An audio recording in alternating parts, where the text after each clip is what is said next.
Olá, meu irmão, olá, minha irmã. Que a paz de Jesus esteja sempre no seu coração. Eu sou o Cláudio, sou casado. E hoje, com esse vídeo, nós vamos iniciar a apostila de formação do módulo básico Grupo de Oração. Grupo de oração é um cenáculo nos dias de hoje. Padre Alírio vai dizer para nós que a função de um grupo de oração é levar os participantes a experimentarem um Pentecostes pessoal. Que bonito isso! Quem participa de um grupo de oração precisa experimentar em toda reunião de oração um Pentecostes pessoal, viver um cenáculo. Falando desse grupo de oração, nós vamos falar de o que é um grupo de oração, nós vamos falar sobre o coordenador de um grupo de oração e sobre o núcleo de serviço de um grupo de oração, nesse primeiro capítulo. Bom, o que é um grupo de oração? Um grupo de oração é a célula fundamental da renovação carismática católica. Significa que as demais instâncias da renovação carismática católica, se elas deixassem de existir por algum motivo, a renovação carismática católica continuaria existindo. Por quê? Porque o fundamental, o básico, o primordial da renovação carismática católica é o grupo de oração. É esse cenáculo nos dias de hoje. Um grupo de oração, ele é formado por 3 momentos. E esses 3 momentos nós podemos ver em Atos dos Apóstolos, no capítulo 2. Ao longo de todo o Atos dos Apóstolos, capítulo 2, nós podemos perceber o que é um grupo de oração. Um grupo de oração, ele é dividido em 3 momentos. O primeiro momento nós encontramos em Atos 2, de 1 a 4. Em que Maria Santíssima, reunida com os apóstolos, clamam no cenáculo a vinda do Espírito Santo e ali recebem a efusão do Espírito Santo. Esse momento em que poucas pessoas escolhidas por Deus se reúnem e clamam a vinda do Espírito Santo é o que nós chamamos de núcleo de serviço do grupo de oração. Após esse momento de clamor e a vinda do Espírito Santo sobre os apóstolos e Maria, algumas pessoas começam a ouvi-los orando e começam a se aproximar e começam a ouvir a oração deles. Pedro, então, compungido pelo Espírito, faz ali uma pregação querigmática, buscando assim evangelizar aquelas pessoas. E aquelas pessoas se convertem, muitas delas. Pedro ainda vai falar para elas que se elas se arrependerem, elas receberão o dom do Espírito Santo. Este momento em que as pessoas se reúnem, ouvem a palavra de Deus, se arrependem, buscam conversão e recebem um dom do Espírito Santo, é o segundo momento do grupo de oração, que nós chamamos de reunião de oração. E ele está exemplificado em Atos 2, do versículo 5 ao 41. E após isso, os apóstolos e os cristãos, eles perseveram na doutrina dos apóstolos, como é exemplificado em Atos 2, de 42 a 47. Esse momento em que os participantes do grupo de oração se reúnem para beber da doutrina da igreja é o terceiro momento do grupo de oração, que nós chamamos grupo de perseverança. Então, os 3 momentos de um grupo de oração são esses: núcleo de serviço, reunião de oração e grupo de perseverança. E esses 3 momentos estão exemplificados em Atos, no capítulo 2. Bom, falando um pouco sobre o núcleo de serviço, nós precisamos entender quem forma o núcleo de serviço. O primeiro integrante do núcleo de serviço é o coordenador do grupo de oração, aquele que Deus escolheu para dirigir, para pastorear e cuidar daquele grupo de oração.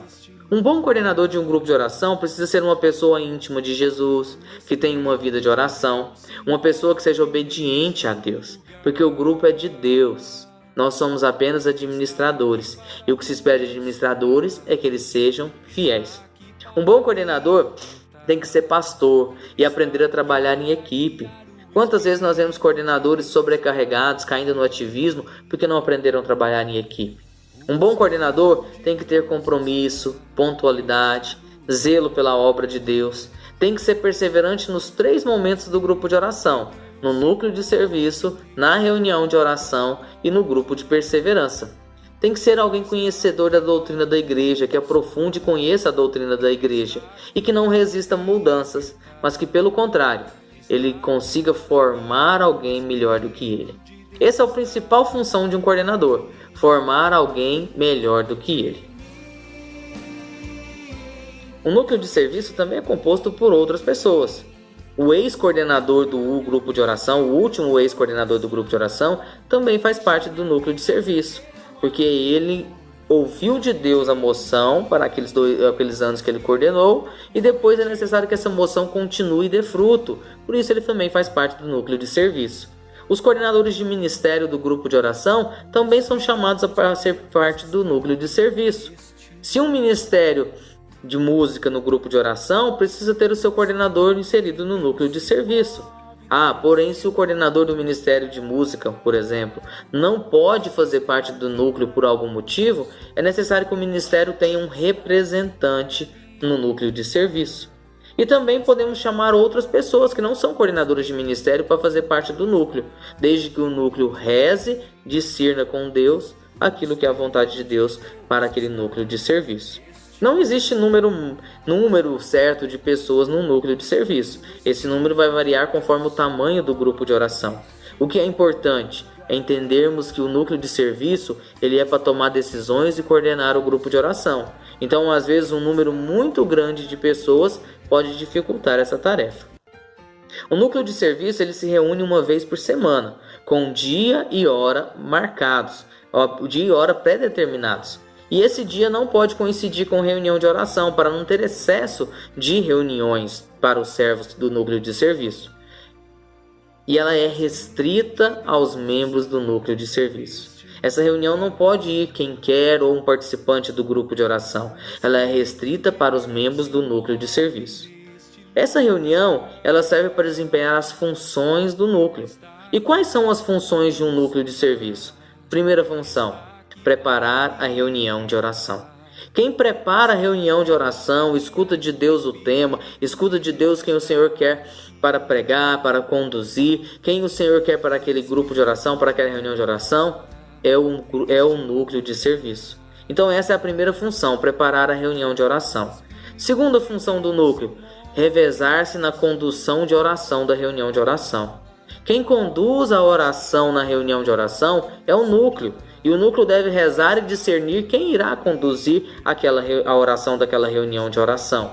Posso chamar pessoas que não sejam do núcleo? Posso, desde que o Senhor assim inspire. Terceira função do núcleo de serviço: interceder pela reunião de oração.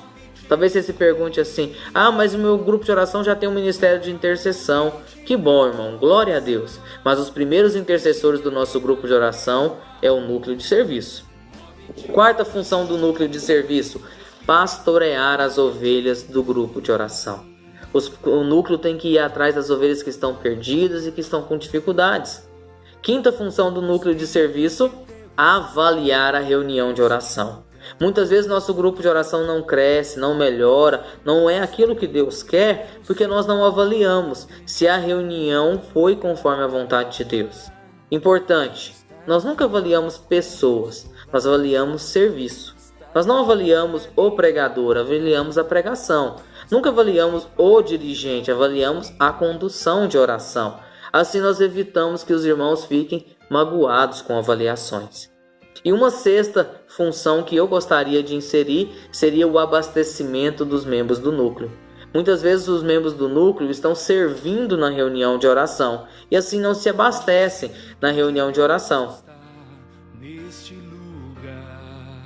Então é importante que também se ore uns pelos outros do núcleo de serviço e assim possamos abastecer os nossos servos. Bom, nós falamos então que um grupo de oração é composto por 3 momentos. Ele é composto por núcleo de serviço, reunião de oração e grupo de perseverança, que estão exemplificados em Atos 2. Falamos sobre quem faz parte do núcleo de serviço, falamos que um grupo de oração é a célula básica da renovação carismática católica e falamos, por fim, as funções do núcleo de serviço. Que o Senhor nos abençoe e nos guarde e que nós possamos estar juntos ao longo desses vídeos, em nome do Pai, do Filho e do Espírito Santo. Amém.